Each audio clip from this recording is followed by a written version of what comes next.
ang programang aaksyon agad. Magbibigay proteksyon. Oportunidad sa bawat mamayanang Pilipino. Ang Apo in Action. Hosted by Kate Rituasan. Magandang umaga mga kababayan. Parito na naman tayo sa Apo TV. At kakapanayimin natin ang isang leader manggagawa o isang leader ng Maralitang Tagalunsod. Siya po ay Batikan. At ipapakilala ko po sa inyo ay isang leader ng mga Maralitang Tagalunsod. Siya po ay si Vicente Poseran. Kabik, magandang umaga sa iyo. Salamat ko dahil naimbitahan ako niyo rito sa programa ng Apo TV. Now, gusto natin linawin ano ba yung community na kung saan ay ito yung pinakamahirap na trabaho. Tanong ko lang, Kabik, maputol kita sandali. Kamusta ba ang kalagayan ng ating Maralitang Tagalunsod? Now, kung yan ang tanong mo, Katere, baka abutin tayo ng isang araw hindi matatapos ang issue ng ang tawag namin dito ay ISF, Informal Family Sector. Pero kailangan bigyan mo lang kami ng konting problema na pwede nating pag-usapan ngayon. Okay. Una siguro, ang problema natin dito, Katere, ay yung kahirapan, yung food security ng Maralitang Tagalunsod. Ngayon, pinakamalaking issue dito yung kawalan ng kanilang tirahan. Okay. Ano yon? Sana ito yung pagkakataon na wag mawala yung momentum ng programa ng gobyerno na kung saan ay ito yung matagal ng issue ng Maralitang Tagalunsod. Nang sinisigaw namin dito panahon pa ng ilang dekada, ay nang kasagutan yung programa ng Maralitang Tagalunsod. Kung natatanda pa rin, 1986, ilan ang nagbuwis ng buhay sa Mindiola na isinisigaw namin dito, katarungan or pabahay, hindi bala. Ang ibinigay sa amin ng gobyerno noong malang dekada, bala ang binigay na 18 yung patay at parentere. So ngayon, gusto namin, nandito ngayon ang ating Pangulo na mayroong programa para sa Maralitang Tagalunsod, ay gusto namin may sa katuparan to sa pamamagitan ng APO na siyang daluyan ng mga programa at mga kahilingan ng Maralitang Tagalunsod. Okay, mukhang okay yun pero parang kang galit na galit Ano bang kinagagalit mo sa gobyerno? Baka magrarally kayo? Kabik, totoo ba yun? Hindi naman. Ako galit ako, nabanggit mo, galit ako doon sa mga land grabber. Bakit? Unang-una, ilang dekada na, walang nakukulong ng mga land grabber na kawawang-kawawa talaga itong mga urban-poor na to. Tama ka, Kabik. Yung nga ang problema ng ating bayan Bakit ang mahihirap na nasa kalunsuran ay lalo pang naghihirap?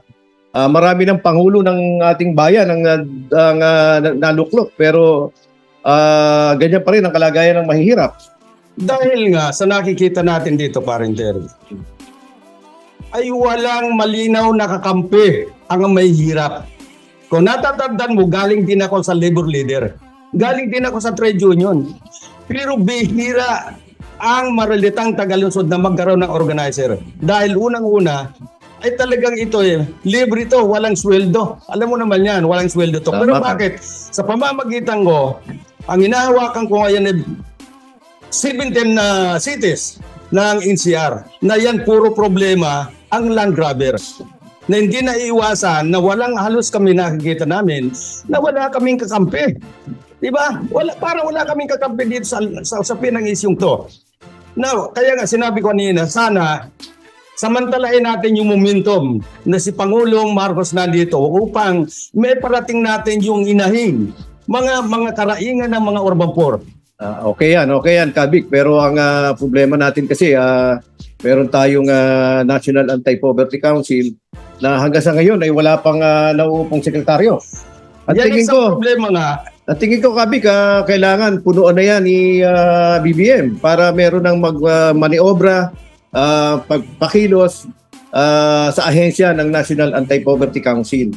Okay ka ba ron, Kabik? Totoo yan, paring Terry. Kasi hanggang ngayon, ay marami pang problema sa amin yung ba hindi nakakasweldo. Dahil wala nga kaming sekretary. Walang pipirma doon sa mga achievement namin o sa paano gagawin namin dito. Kundi nagtitiis kami rito sa sinasabi mo ay ng gobyerno na National Anti-Poverty Commission na kung saan dapat magkaroon ng appointment na leader o secretary sa National Anti-Poverty Commission na kung saan napakaganda ng programa sana ng National Anti-Poverty Commission. Kaya nga ako, bilang galing ako doon sa sinasabi mo ay siyang yon, ay dadaling ko to sa APO. Sige. Dapat madala natin to dahil unang-una, advocacy nito ay pagsilbihan ang mga mahirap. Sige, Kabik, tingin ko pag-usapan natin yan at siguro marami tayong magagawa kung tayo mag-uusap. Hindi tayo magrarally kasi nga ang problema ng mga mamamayang mahirap ay nagagamit ng ibang organisasyon para magrally laban sa gobyerno. Ang tingin ko, Kabik, ay maghain tayo ng isang mungkahi sa ating Pangulo. Una siguro yung lagyan ng tao o ng sekretaryo ang National Anti-Poverty Council para mag-usap, para pag-usapan uli ang problema ng mahirap. At yung mga katulad natin na mga NGO na dapat ding tumulong. Pero nga, siyempre, ang kailangan din natin ay tulong ng gobyerno para tayo makatulong sa mahihirap. Sabi. Tama ka dyan, pare. Kasi unang-una, kung makikita na, nabalitaan mo, ay nagkaroon ng pagpupulong yung 17 NCR ng mga leader ko na may plano na kami, na gumawa kami ng sulat. Para ipadala mismo sa ating Pangulo na nandun nakasaad yung mga problema na dapat mabigyan ng tamang disenteng pamumuhay, tamang pabahay. So ipaparating namin ho yan kay Presidente Marcos, kay BBM upang mabasa niya yung ilan sa mga, meron dati mga proclamation to parang Tere, itong mga tinitira nila. Pero ang tanong doon, ilang dekada ay nawawala. So ulitin ko, sana ito yung momentum na to.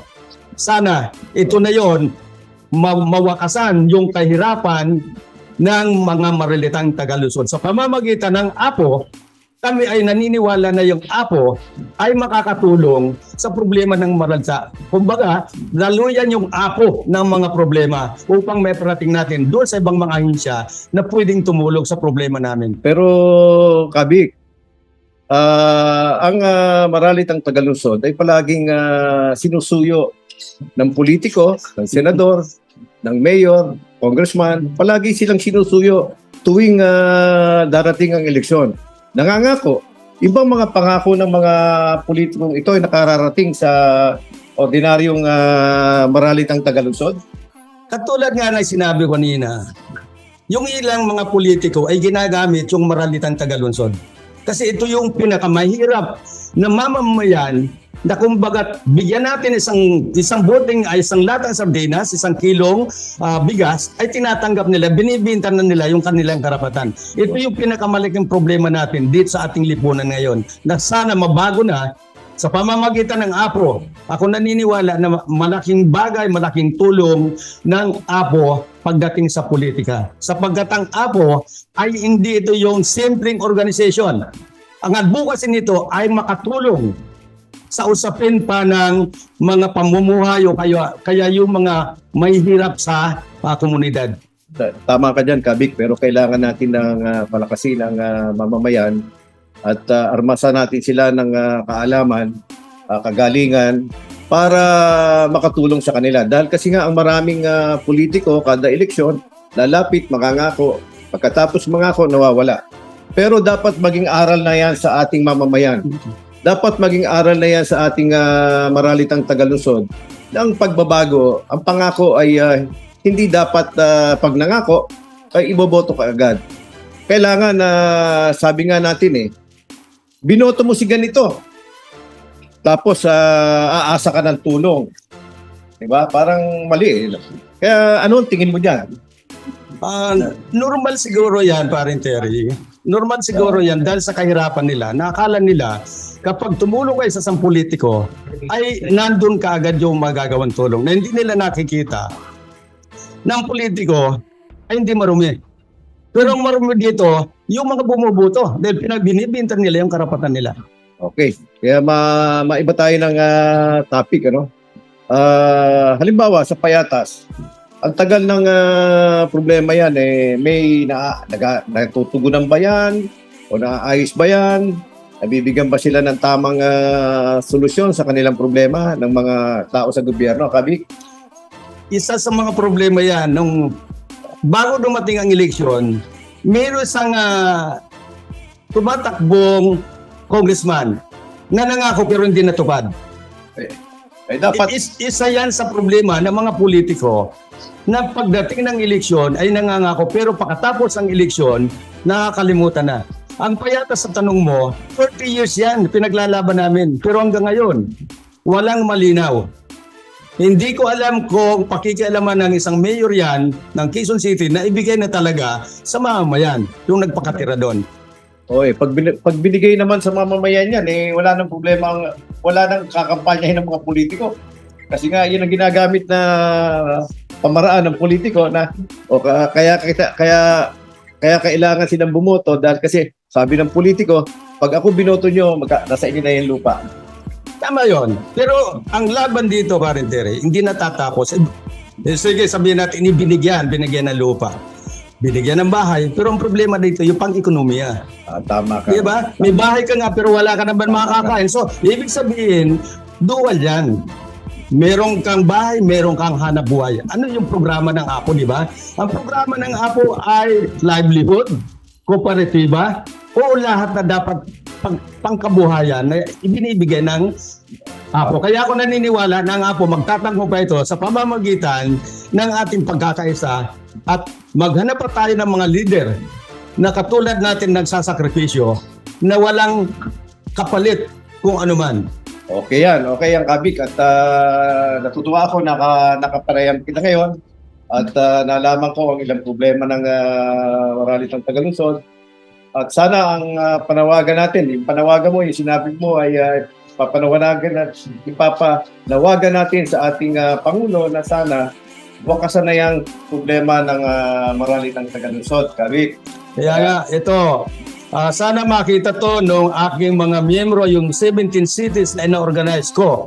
Kami nananawagan dito ko ngayon sa opisina ng TV APO upang iparating sa inyo yung ating mga plano na hindi ko nakakalimutan yan. Ang kulang lang natin dito, sabi nga nung matatanda, hindi tayo makalipad dahil wala tayong pakpak. Ibig sabihin, ang APO ay wala pa talagang pinansya para doon sa mga pangangailangan natin. Kaya tutugunan ko yung sinasabi nyo, magpaparami tayo hanggat sa mapagtagumpayan natin tong laban ng APO sapagkat hindi naman ito pansarili kundi sa atin lahat to. Okay. Marami tayong mga abogado na kakampi natin dito ay nagsasakripisyo rin sila bilang legal counsel natin na kahit walang sweldo, sumasama sa atin yan.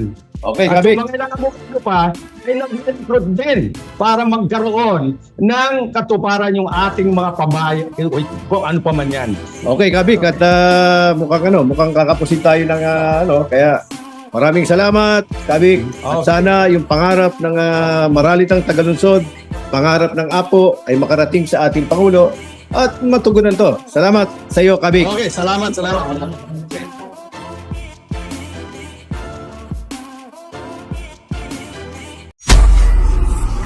To be updated in our latest videos, please hit the notification bell or subscribe to our YouTube channel.